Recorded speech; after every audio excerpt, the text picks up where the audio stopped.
Assalamualaikum warahmatullahi wabarakatuh. Saya Titi Wahyuni dari kelas HKI 4C. Di sini saya akan menjawab pertanyaan-pertanyaan UAS Fikih Muamalah. Langsung saja. Yang pertama, jelaskan secara singkat apa yang Anda ketahui tentang al-wakalah. Al-wakalah merupakan pelimpahan kekuasaan atau wewenang oleh seseorang kepada orang lain dalam hal-hal tertentu yang dapat diwakilkan dengan suatu akad tertentu pula.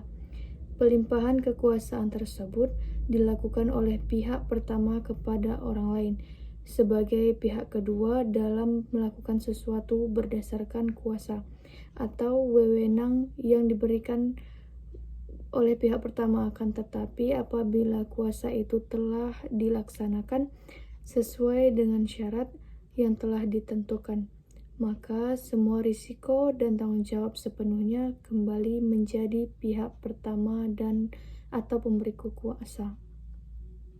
Selanjutnya soal yang kedua, jelaskan ayat dan hadis yang menjelaskan tentang al-wakalah. Dalam Quran surah An-Nisa ayat ke-35 berbunyi, dan jika kamu khawatir ada persengketaan antara keduanya, maka kirimlah seorang hakam dari keluarga laki-laki dan seorang hakam dari keluarga perempuan. Jika kedua hakam tersebut mengadakan perbaikan, niscaya Allah memberikan taufik kepada suami istri itu. Sesungguhnya Allah Maha Mengetahui lagi Maha Mengenal. Selanjutnya, dalam hadis riwayat Malik dalam Al-Mutawata yang berbunyi bahwasanya Rasulullah SAW mewakilkan kepada Abu Rafiq dan seorang Ansar untuk mewakilinya untuk mengawinkan atau qabul perkawinan Nabi dengan Maimunah binti Al-Haris.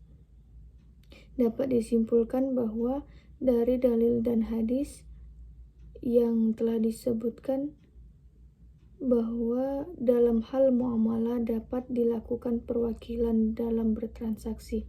Ada solusi yang bisa diambil manakala manusia mengalami kondisi tertentu yang mengakibatkan ketidaksanggupan melakukan segala sesuatu secara mandiri, baik melalui perintah maupun kesadaran pribadi dalam rangka tolong-menolong.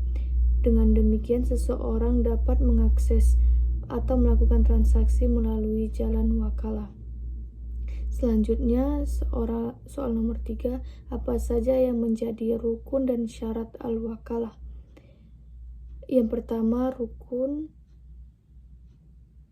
orang yang memberi kuasa atau mawakil. Yang kedua, orang yang memberi kuasa. Yang ketiga, perkara atau hal yang dikuasakan, al-taukil. Yang keempat, pernyataan kesepakatan. Selanjutnya, syarat wakalah. Yang pertama, orang yang memberikan kuasa disyaratkan cakap bertindak hukum, yaitu telah baligh dan berakal sehat. Syarat yang kedua, perkara yang diwakilkan atau objek wakalah, sesuatu yang dapat dijadikan objek akad atau suatu pekerjaan yang dapat dikerjakan orang lain. Syarat yang ketiga, pernyataan kesepakatan. Syarat yang selanjutnya, pembatalan wakalah dan berakhirnya wakalah.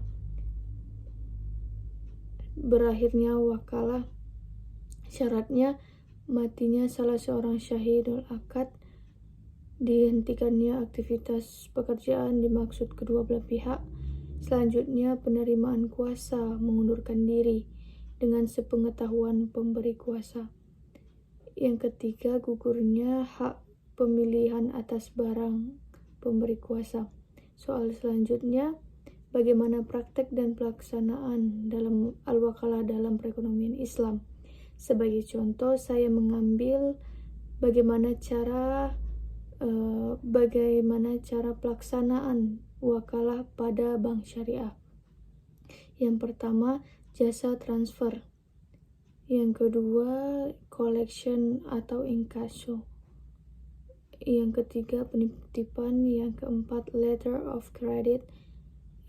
Soal yang selanjutnya, jelaskan apa hikmah diperbolehkannya al-wakalah dalam perekonomian Islam. Yang pertama, muncul pertanggungjawaban moral dan material. Yang kedua, timbulnya rasa ketentraman dan kepuasan.